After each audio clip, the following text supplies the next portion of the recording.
Hello and welcome you all to let's crack it the Vishay Gupta.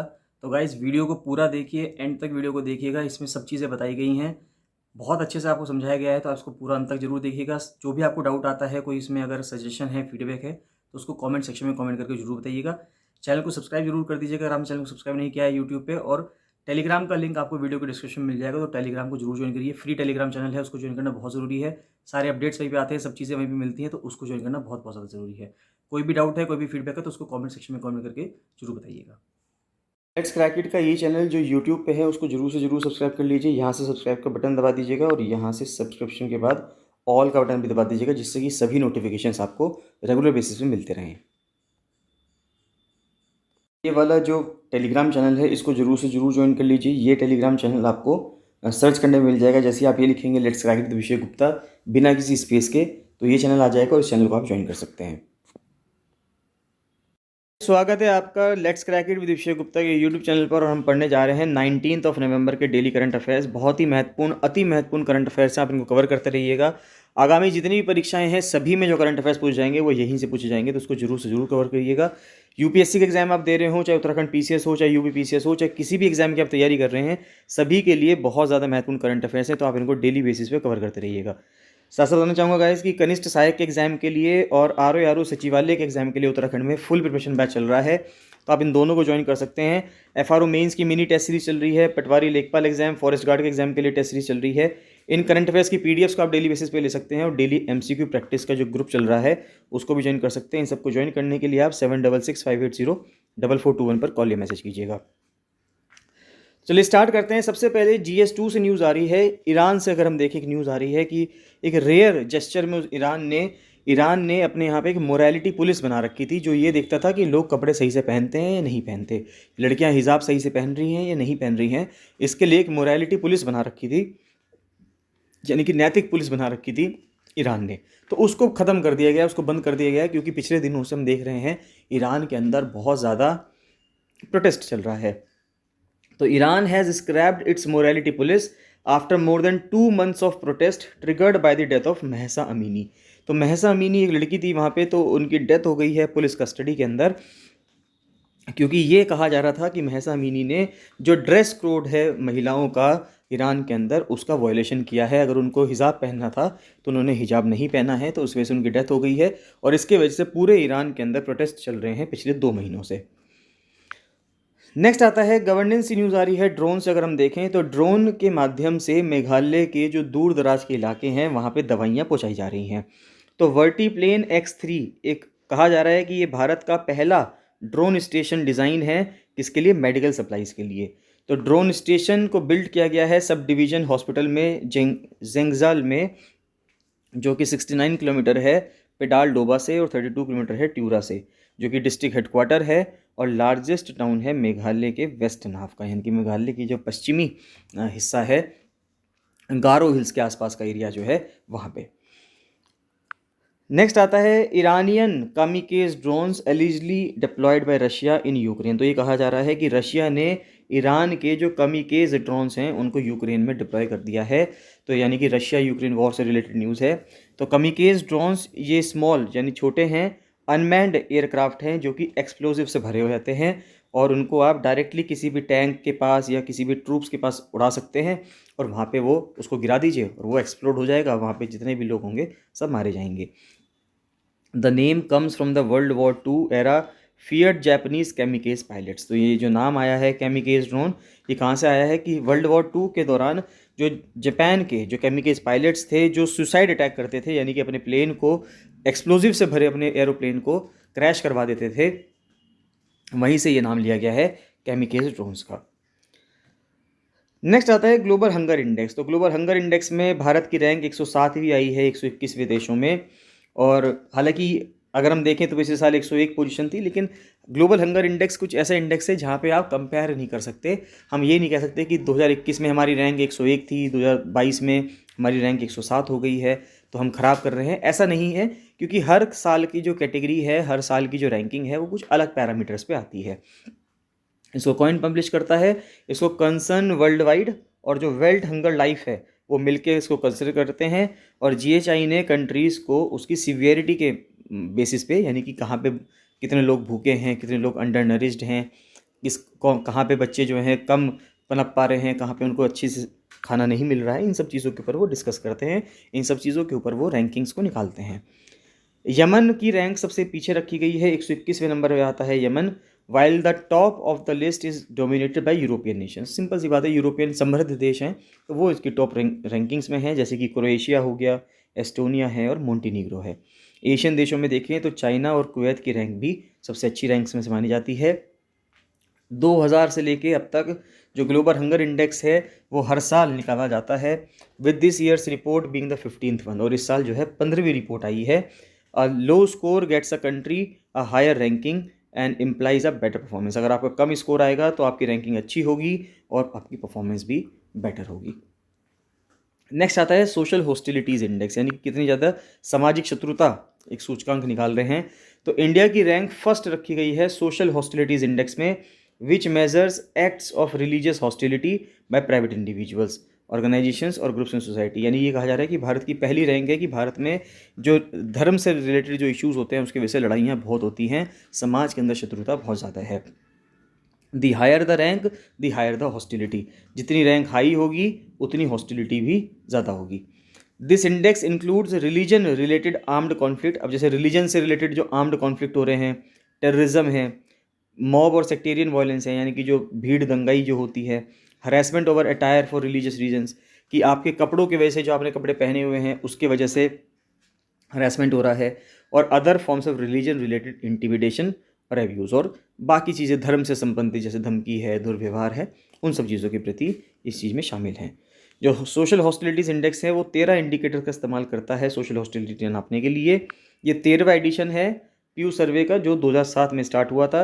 India ranked relatively low, यानी कि 33 out of 198 countries in the government restrictions index. Government ने restrictions तो भारत में बहुत कम लगा रखी है। The higher the rank the higher the restrictions, जितनी ज़्यादा रैंक हाई होगी उतनी ज़्यादा रेस्ट्रिक्शंस हाई होंगी। भारत की रैंक नीचे है तो इसका मतलब ये है कि अपने आप में अच्छी बात है कि भारत में इतनी ज़्यादा दिक्कतें नहीं हैं। The GRI comprises 20 measures of restrictions, जैसे कि गवर्नमेंट के द्वारा बैन करना पर्टिकुलर फेथ को, प्रोहिबिट करना कन्वर्जन को, ये भारत में रहता है कन्वर्जन प्रोहिबिशन। पर्टिकुलर फेथ को बैन कर देना ऐसा भारत में नहीं है, हमने किसी भी धर्म को मना नहीं किया। इकलौता भारत ही ऐसा देश है पूरी दुनिया में जहाँ पे हर धर्म के आपको लोग मिल जाएंगे। प्रोहिबिट कन्वर्जन, लिमिट प्रीचिंग और give preferential treatment to one और मोर रिलीजियस ग्रुप्स। चाइना में ये टॉप है, क्योंकि चाइना टॉप करेगा ही, क्योंकि चाइना के अंदर धर्म के प्रति काफ़ी ज़्यादा वहाँ पे विचार किया जाता है। नेक्स्ट GS3 से न्यूज़ आ रही है कि क्या राइनो और एलिफेंट का कंजर्वेशन एफर्ट जो भारत ने दिखाया है क्या वो सक्सेस रहा है या नहीं रहा है। तो greens world wide called the Kaziranga national park the greatest conservation success story. तो ग्रीन्स वर्ल्ड वाइड ने ये कहा है कि काजीरंगा नेशनल पार्क जो कि आसाम में है वो सबसे बड़ा, एक बहुत ही बड़ा कंजर्वेशन सक्सेस स्टोरी है, जहाँ पे हमने वन हॉर्न राइनोसोरस का यानी कि एक सींग वाले गैंडे का प्रिजर्वेशन किया है, उसको कंजर्वेशन किया है, यानी उसका संरक्षण किया है। Much of it is attributed to a rhino protection force. एक राइनो प्रोटेक्शन फोर्स बनाई गई थी जो किसी भी पोचर को देखते हुए उसको मार सकती थी। 55 आर्म्ड मैन हैं, उन्होंने हैव बीन किल्ड, यानी कि 55 लोगों को अब तक मारा जा चुका है 1300 स्क्वायर किलोमीटर के टाइगर रिजर्व में, जो कि 2012-13 के बाद से अनऑथराइज्ड एंट्री के रूप में जो घुस गए हैं। तो राइनो पॉपुलेशन क्या है अगर हम देखें, the population of the one horn rhino was about a dozen when Kaziranga became a protected area 1905। सिर्फ 12 के आसपास ही वन हॉर्न राइनो थे 1905 में, जब काजीरंगा को एक प्रोटेक्टेड एरिया बनाया गया था।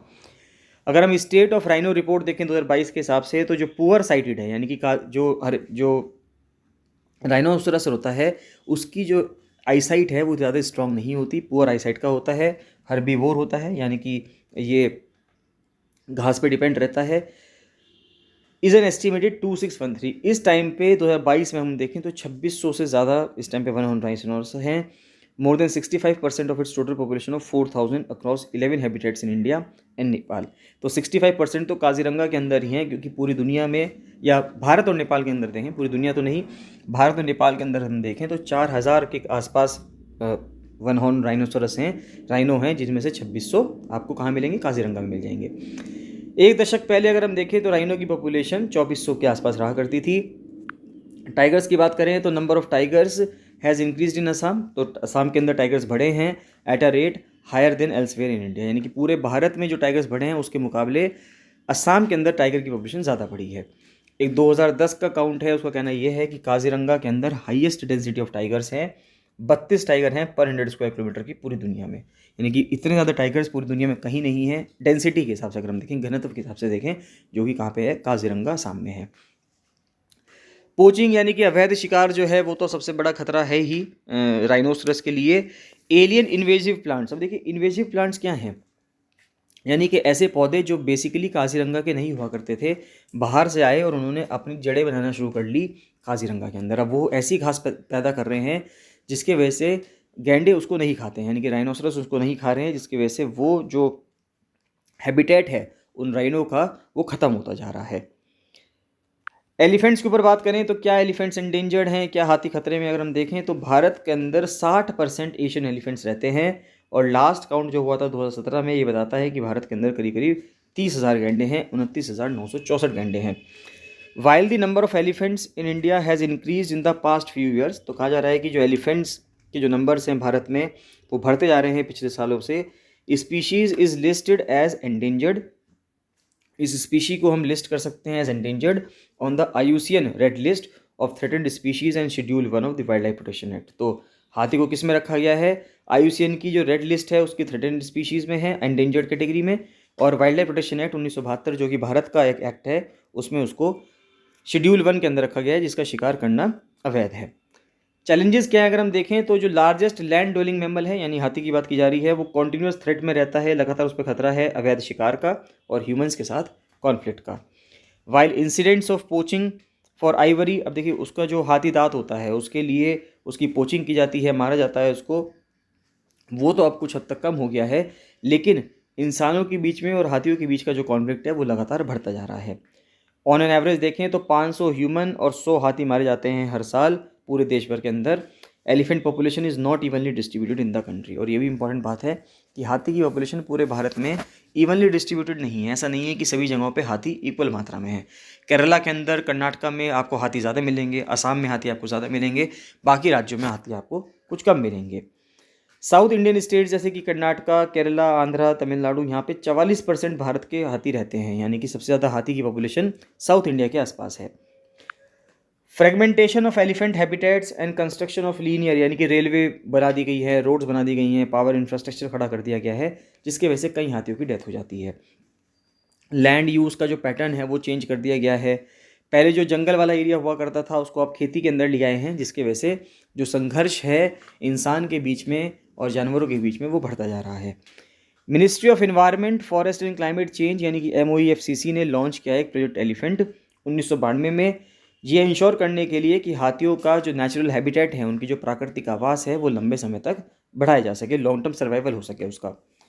नंबर ऑफ एलिफेंट रिजर्व देखें भारत में इस टाइम पे 32 हैं, और लेटेस्ट एडिशन 2022 में किसको किया गया है, अगस्त्य मलाई एलिफेंट रिजर्व को किया गया है।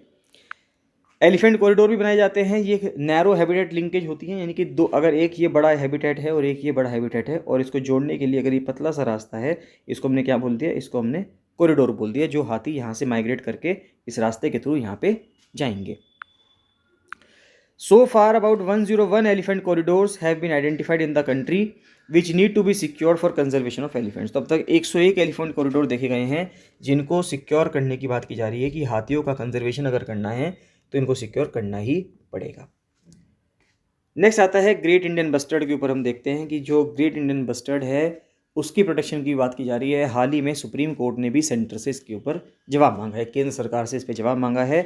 30 नवंबर को सुप्रीम कोर्ट ने सरकार से पूछा है कि क्या आप, जैसे आपने प्रोजेक्ट टाइगर चलाया है, प्रोजेक्ट एलिफेंट चलाया है, क्या इस तरह से कोई प्रोजेक्ट ग्रेट इंडियन बस्टर्ड भी चलाएंगे क्या उनको बचाने के लिए। तो क्योंकि ग्रेट इंडियन बस्टर्ड की संख्या बहुत कम रह गई है भारत के अंदर, ये क्रिटिकली एंडेंजर्ड कैटेगरी में आ गई हैं, इस वजह से इसको बचाना बहुत ज़्यादा इंपॉर्टेंट हो गया है। तो पावर लाइंस की वजह से, यानी कि जो बिजली के तार हैं उनके वजह से ग्रेट इंडियन बस्टर्ड मारे जाते हैं। बेसिकली जो वो मारे जा रहे हैं वो इलेक्ट्रोक्यूशन की वजह से नहीं मारे जा रहे हैं, यानी कि वो बिजली के करंट की वजह से नहीं मारे जा रहे हैं, वो पुअर साइटेड होते हैं तो उसकी वजह से वो टकरा जाते हैं खंभों से और उसकी वजह से वो उस टकराने की वजह से वो मारे जाते हैं। There are several threats that have led to the decline of the GIB population, however power lines seem to be the most significant. कई सारे रीज़न है वैसे तो कि जिसकी वजह से वो मारे जा रहे हैं, लेकिन जो पावर लाइंस हैं यानी कि जो बिजली के तार हैं, बिजली के खंभे हैं, उनकी वजह से वो सबसे ज़्यादा मारे जाते हैं। There have been studies in different parts of the world जहाँ पे बस्टर्ड की पॉपुलेशन में देखा गया है शुरुआत से ही कि वहाँ पे मोर्टेलिटी उनकी बहुत ज़्यादा है, यानी कि उनके अंदर बहुत ज़्यादा वो मर रहे हैं बिजली की वजह से। जैसे कि देनहम बस्टर्ड है साउथ अफ्रीका में, ग्रेट बस्टर्ड है स्पेन की, ये वहाँ पे भी ये मारे जा रहे हैं। Like other species of bustards, great Indian bustards are large birds. तो जो ग्रेट इंडियन बस्टर्ड होती हैं बहुत बड़ी पक्षी होती हैं, 15 से 18 किलो का वजन होता है, 1 मीटर तक ऊंची होती है। अब आप देख सकते हैं कि 1 मीटर ऊंची अगर कोई ग्रेट इंडियन बस्टर्ड है तो कितनी बड़ी होगी। Great Indian bustards are not great flyers, ये अच्छे उड़ने वाले पक्षी नहीं होते हैं क्योंकि उनका वजन बहुत ज़्यादा होता है, और and have wide sideways vision, और उनका साइडवे का विजन बहुत ज़्यादा अच्छा होता है जिससे कि वो प्रीडेटर को, यानी कि जो उनका शिकारी होता है या उनका जो शिकार होता है उसको वो अच्छे से पहचान पाएँ। लेकिन जो इस स्पीशी का फ्रंटल विजन है यानी कि जो सामने देखने की क्षमता है वो थोड़ी कम होती है। ये पावर लाइंस को दूर से नहीं पहचान पाती, देख नहीं पाती, और हैवी होने की वजह से पावर लाइंस के अंदर से अच्छे से पास नहीं हो पाती, और जिसकी वजह से वो उससे टकराती हैं तो फिर वो मर जाती हैं। इसके वजह से वो वल्नरेबल हैं कोलिजन के लिए कि पावर लाइन से टकरा जाती हैं, और डेथ जो होता है ज़्यादातर इनके अंदर वो कोलिजन की वजह से हो रहा है, टकराने की वजह से हो रहा है, ना कि करंट लगने की वजह से। करंट लगने की वजह से कम बस्टर्ड्स मरती हैं, टकराने की वजह से ज़्यादा बस्टर्ड्स मर रही हैं। Wild life institute of India का कहना यह है 2020 में कि 6 केसेस देखे गए जीआईबी मोर्टेलिटी के जो पावर लाइन कोलिजन की वजह से हुए थार के अंदर 2017 से लेकर 2020 तक। क्या स्टेप्स लिए गए अगर हम देखें तो पहली बात तो उसको शेड्यूल 1 में डाल दिया गया है, Indian wild life protection act 1972 में। साइट्स का जो कन्वेंशन है उसके अंदर अपेंडिक्स 1 में डाल दिया गया है। क्रिटिकली इंडेंजर्ड कहा गया है आईयूसीएन की रेड लिस्ट पे, यानी कि जो ग्रेट इंडियन बस्टर्ड है दुनिया की, भारत की और ग्लोबली वैश्विक तौर पे देखें तो हाईएस्ट प्रोटेक्शन उसको मिल रही है। अर्लीस्ट एस्टिमेट देखें तो 1969 में इनकी पॉपुलेशन 1260 हुआ करती थी, और 75% घट गई है इनकी पॉपुलेशन पिछले 30 सालों में। पिछले 30 सालों में अगर मान लेते हैं कि अगर टोटल पॉपुलेशन इनकी 100 थी तो मात्र अब 25 बच गए हैं, इतनी पॉपुलेशन इनकी कम हो गई है।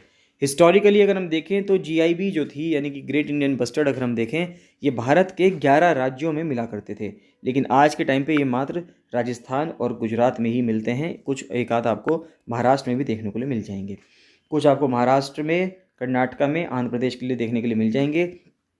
अगर हम देखें तो पूरे भारत में ओवरऑल पॉपुलेशन अगर हम देखें मात्र 150 रह गई है, जिसमें से कि 128 तो राजस्थान के अंदर ही हैं, बाकी राज्यों में 2-2, 3-3 बिखरी हुई हैं। जीआईबी को दूसरे कोई थ्रेट्स हैं कि अगर हम देखें तो जीआईबी या स्लो ब्रीडर्स, पहली बात तो इनके स्लो ब्रीडर्स हैं, यानी कि बहुत तेज़ी से ये बच्चे पैदा नहीं कर सकती हैं, बहुत धीरे बच्चे पैदा होते हैं इनके, और ये अपने जो नेस्ट हैं यानी अपने जो इनके घोंसले होते हैं वो ज़मीन पे बनाती हैं, ग्राउंड पे, जिसकी वजह से और ख़तरा हो जाता है कि उनके जो अंडे होते हैं उनको कोई और ना खा ले। The species have also been subjected to hunting and egg collection in the past, तो इनके अंडों को इकट्ठा कर लिया जाता है और उसकी वजह से भी इनका बहुत ज़्यादा नुकसान होता है, उनका हैबिटेट लॉस हो रहा है। As dry grasslands have been diverted for other use, क्योंकि जो उनका हैबिटेट है ग्रासलैंड, जो उनका हैबिटेट था, सूखा जो मैदान था घास का, वो उनका एक हैबिटेट हुआ करता था, वो दूसरे कामों के लिए डाइवर्ट कर दिया गया है। ज़्यादातर जो पॉपुलेशन रहती है वो कहाँ रहती है, जैसलमेर का जो डेजर्ट नेशनल पार्क है उसके अंदर इनकी पॉपुलेशन रहती है। ज़ू का मैनेजमेंट के ऊपर न्यूज़ है, इसको देख लेते हैं। तो इंडिया ने बहुत ही इंपॉर्टेंट स्टेप लिया है मैनेजमेंट ऑफ जूज़ में, जब उसने वाइल्ड लाइफ प्रोटेक्शन एक्ट जो 1972 में आया था उसको 1991 में अमेंड किया था, जिसके तहत सेंट्रल जू अथॉरिटी को इस्टेब्लिश किया गया। ये अपने आप में स्टैट्यूटरी बॉडी है, यानी कानून के तहत बनी है, ministry of environment and forest and climate change के अंडर। 517 जू हैं, कैप्टिव एनिमल फैसिलिटीज़ हैं, जो सेंट्रल जू अथॉरिटी की वेबसाइट है उसके तहत 368 को डी रिकॉग्नाइज कर दिया गया है, यानी कि वो इतने पर्याप्त नहीं थे कि जू बनने लायक रहें। Much of these being privately owned circuses, ज़्यादातर तो उसमें सर्कस हुआ करते थे जहाँ पे प्राइवेटली लोग पशुओं को अपने यहाँ रखते थे, जैसे हाथियों को रखते थे सर्कसेस के अंदर। मोबाइल जूज़ हैं, यानी कि कुछ जूज़ ऐसे हैं जिनको आप ट्रांसफ़र कर सकते हो एक जगह से दूसरी जगह पे, और कुछ छोटी छोटी फैसिलिटीज़ थी। लॉजिक क्या था, लॉजिक ये था कि these facilities are not capable of fulfilling at least one of the 4 objectives जो that justify keeping wild animals in captivity. Wild animals को कैप्टिविटी में हम क्यों रख रहे हैं, जू के अंदर क्या मतलब हुआ, जू का मतलब हुआ कि आप जो वाइल्ड एनिमल्स हैं, जंगली जानवर हैं, उनको आप कैप्टिविटी में रख रहे हैं, उनको बंद करके रख रहे हैं, तो उसके पीछे आप कुछ तर्क देंगे कि हम क्यों रख रहे हैं उनको, तो वो जो तर्क थे वो उनके फुलफिल नहीं हो पा रहे थे। फिर एक आता है 288 एकड़ का एक ग्रीन्स जूलॉजिकल रेस्क्यू और रिहेबिलिटेशन किंगडम है। ये जू है जामनगर गुजरात में बनाया जा रहा है। ये मुकेश अंबानी के बेटे अनंत अंबानी के द्वारा बनाया जा रहा है। फिर एक Padmaja Naidu Himalayan zoological park है दार्जिलिंग का। ये देश का सबसे बड़ा हाई एल्टीट्यूड जू है, यानी कि इतना ज़्यादा एल्टीट्यूड पे कोई इतना बड़ा जू नहीं बना हुआ है। इसको इंडिया का बेस्ट जू कहा गया है इस साल में। It is recognised world wide for its conservation breeding programme, कि उसने कंजर्वेशन ब्रीडिंग प्रोग्राम को बहुत अच्छे चलाया है for the endangered species such as red panda. तो रेड पांडा को बचाने के लिए इसने बहुत ज़्यादा अच्छा काम किया है। सेकंड प्लेस पे आता है अरिगनार अन्ना जूलॉजिकल पार्क चेन्नई में, जिसने एक इको अवेयरनेस प्रोग्राम चलाया है, जैसे कि जू स्कूल, जो ऑफर करता है कि क्लासेस को to students on a regular basis की, यानी कि स्टूडेंट्स जो हैं रेगुलर बेसिस पे जू में आते हैं और वहाँ पे वो सीख के जाते हैं। नेक्स्ट डिफेंस न्यूज़ आ रही है कि SLBM लॉन्च किया है INS अरिहंत ने। तो देखिए ये बहुत इंपॉर्टेंट है। सबमरीन लॉन्च्ड बैलिस्टिक मिसाइल है जो INS अरिहंत से छोड़ी गई है। INS अरिहंत अपने आप में एक न्यूक्लियर सबमरीन है जिसने सक्सेसफुली लॉन्च किया एक बैलिस्टिक मिसाइल को बे ऑफ बंगाल में विद वेरी हाई एक्यूरेसी के साथ। तो सबमरीन देखें तो सबमरीन लॉन्च की गई थी 2009 में और उसको कमीशन किया गया 2016 में। INS अरिहंत भारत की पहली स्वदेशी यानी कि indigenous nuclear powered ballistic missile capable submarine है, जिसको एक secret advance technology vessel project के तहत बनाया गया था, जो कि 1990 में स्टार्ट किया गया था। INS अरिहंत और उसकी जो क्लास की सबमरीन्स हैं इनको हमने SSBN कहा गया है, जिसमें एक हल क्लासिफिकेशन सिंबल होता है for nuclear powered ballistic missile carrying submarines. Navy operate करती है वेसल को।